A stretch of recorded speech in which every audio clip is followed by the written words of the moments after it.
На мемориале памяти и славы сегодня в День Победы прошел торжественный митинг и церемония открытия памятных плит с именами славных сыновей и дочерей ингушского народа, участников Великой Отечественной.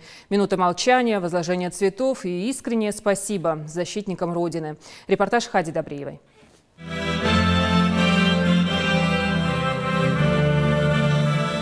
Гимны России и Ингушетии звучат сегодня, восхваляя подвиг тех, кто ушел в бессмертие, оставив потомкам в наследство Родину, свободную, великую и сильную. Они все доказали 71 год назад, и по сей день их подвиг живет в сердцах благодарных потомков. Почтить память тех, кто погиб, но не забыт, на мемориале собрались сотни жителей республики. Если бы они в те времена, те года не сражались бы, сегодня вот это вот прекрасное, мы бы не смогли бы вспомнить. Мы должны и обязаны помнить об этом всегда. А тем, кто остался, огромную благодарность, что они себя не жалея, не щадя, нам сегодня вот это прекрасное будущее, созидательное, оставили. Мы должны гордиться этим. Я хочу стать военным и защищать свою родину, так же, как наши отцы, предки. По традиции память о павших воинах победителях почтили минутой молчания и прочитали дуа, а к вечному огню возложили цветы.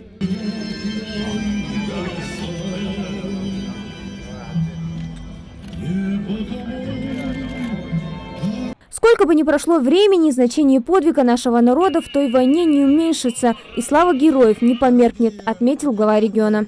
Я сегодня поздравляю всех, кто сегодня вышел сюда, и призываю всех, кто на такие мероприятия, акции не ходит. Вспомните своих отцов, вспомните своих дедов, найдите себе силы, не только у нас, по всей стране, и на таких акциях участвуйте. И на таких примерах воспитывайте подрастающее поколение. Только на таких примерах, в том числе, можно воспитать достойных защитников своего Отечества. Здесь же прошло торжественное открытие мемориальных плит с тысячами высеченных на них имен наших земляков, кто, не задумываясь, пожертвовал для победы всем и покрыл себя вечной славой. 6343 ингушских фамилий, солдатов, героев, защитников Отечества. Сегодня они увековечены здесь, высеченные на мраморных плитах. Но с каждым годом список этих имен будет только пополняться. Ни одно имя героя Великой Отечественной не будет забыто.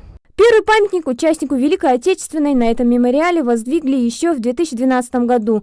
Это последний защитник Брестской крепости Умудгирей Барханоев на фоне разрушенной крепостной стены, на которой высечены 90 имен уроженцев Ингушетии, защищавших крепость до последнего. Башир Шадыжев считает своим долгом отдать дань памяти Умудгирею Барханоеву не только в своей книге, но и на мемориале сегодня вместе со всеми. Даже когда он вышел почти ослепший и вышел из подвалов казематов, он не хотел сдаваться в плен. Он знал, что в плену его будут обращаться с ним. Он знал, как будет обращаться. Поэтому он решил застрелиться при всех, показать, что он не боится немцев и не хочет сдаваться в плен. Искреннее спасибо за победу ветеранам говорят и самые маленькие, те, кто о войне только слышал от своих дедов и прадедов. Еще хуже от нас 9 мая 1945 года. Но мы по-прежнему помним, какой ценой достался нашим отцам и дедам. И тот день, и каждый год отмечаем этот праздник вместе с ветеранами. Я на данный момент хочу сказать всем ветеранам спасибо огромное.